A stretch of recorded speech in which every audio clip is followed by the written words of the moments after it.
Selamat petang, salam sejahtera. Yang ini sah dan confirm, Najib kalah lagi di mahkamah.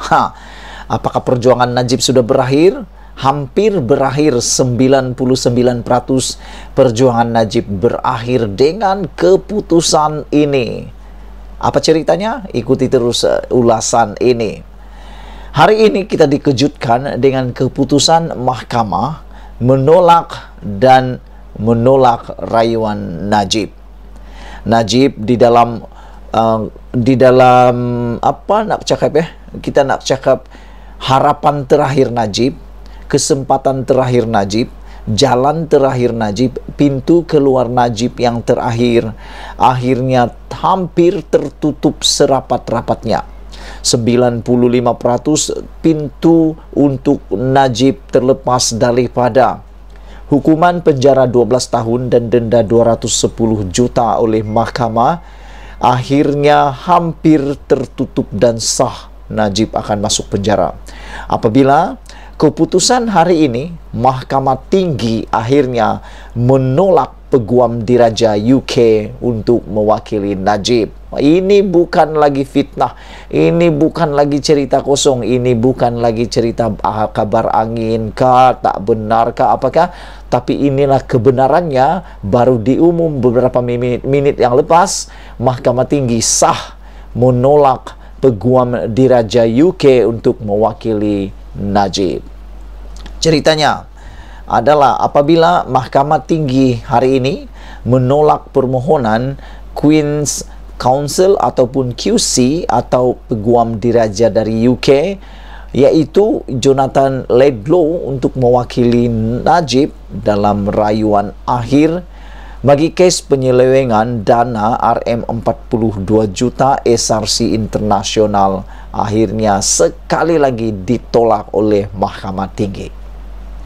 Hakim Datuk Ahmad Kamal Majsahid dalam penghakiman menerusi sidang video berkata, tidak ada keperluan untuk membawa QC bagi mewakili Najib dalam rayuan akhir berkenan. Beliau berkata, Laidlaw tidak dapat menunjukkan bahawa beliau memiliki kelayakan khas dan pengalaman bagi mengendalikan kes atau rayuan seperti yang dihadapi Najib.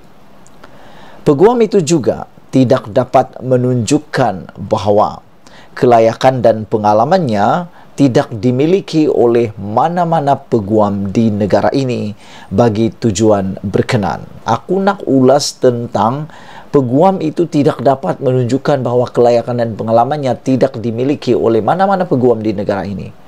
Di negara Malaysia, peguamnya apa kurangnya? Peguam Malaysia bertaraf antara bangsa, bertaraf dunia. Mengapa perlu lagi peguam dari luar negara untuk mewakili Najib?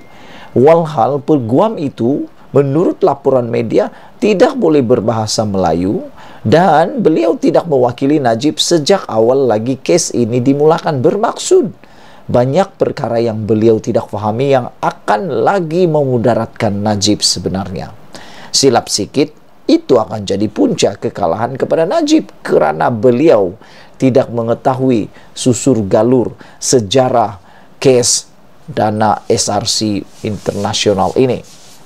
Selain daripada itu, pada 31 Mei lalu, Laidlaw memfailkan permohonan supaya diterima masuk dan didaftarkan sebagai peguam bela dan peguam cara Mahkamah Tinggi Malaya, di mana Peguam Tan Sri Muhammad Safi Abdullah mengikrarkan afidavit bagi menyokong permohonan berkenan.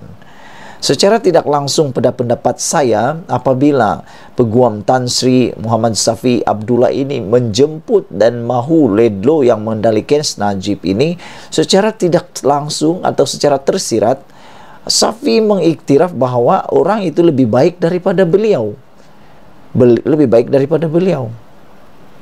Jadi ini sesuatu yang pada pendapat saya memalukan diri sendiri. Antara alasan yang dikemukakan oleh Muhammad Safi ialah peguam itu mempunyai kelayakan dan kepakaran yang tidak boleh didapati dalam kalangan peguam bela dan peguam cara di negara ini, kata Safi Abdullah. Ini bermaksud secara tidak langsung, secara tersiratnya, menurut pemahaman saya, Safi Abdullah ini, Muhammad Safi Abdullah, telah merendah-rendahkan tarafnya dirinya sendiri. Begitu juga dengan peguam-peguam yang lain. Adakah peguam di Malaysia ini tidak setaraf dengan luar negara? Aku pikir setaraf. Kita mempunyai sistem yang terbaik di dunia. Ia adalah kerana, menurut Safi Abdullah, ia adalah kerana rayuan terakhir kes SRC Internasional membabitkan isu yang serius, kompleks dan novel, yaitu cabang undang-undang jenayah dan sivil, amalan dan keterangan, hak perlembagaan, cara pendakwaan dijalankan oleh pendakwa raya, penghakiman kes mahkamah jenayah oleh mahkamah perbicaraan, dan pentadbiran sistem keadilan jenayah. Pada 25 Januari lalu, Najib melalui Muhammad Safi dalam sepucuk surat dialamatkan kepada Setiausaha Ketua Hakim Negara memohon supaya Najib dibenarkan untuk diwakili seorang QC, iaitu peguam kanan paling senior dan berpengalaman dari United Kingdom. Permohonan itu dibuat atas alasan QC mempunyai kepakaran untuk menasihati dan berpengalaman mengendalikan rayuan akhir Najib yang sangat kompleks dan membabitkan isu serta persoalan perundangan baharu. Bukan sahaja dalam bidang kuasa negara ini, malah di negara Commonwealth, kata mereka lagi. Aku sangat bersyukur kerana rayuan Najib untuk diwakili oleh peguam negara, peguam diraja UK ini ditolak oleh mahkamah. Bukan kerana aku benci dengan Najib, aku tak pernah. Tetapi apa yang berlaku adalah duluan. Apabila ini dibuat bermaksud pada masa akan datang campur tangan peguam daripada luar negara dapat dielakkan. Saya fikir perkara ini harus terus diperkukuhkan. Jangan sampai undang-undang negara kita dicampur urusan oleh negara ataupun dari peguam lain. Cukuplah dengan peguam-peguam kita. Aku fikir peguam kita sudah peguam-peguam yang terbaik. Peguam kita adalah peguam bertaraf dunia.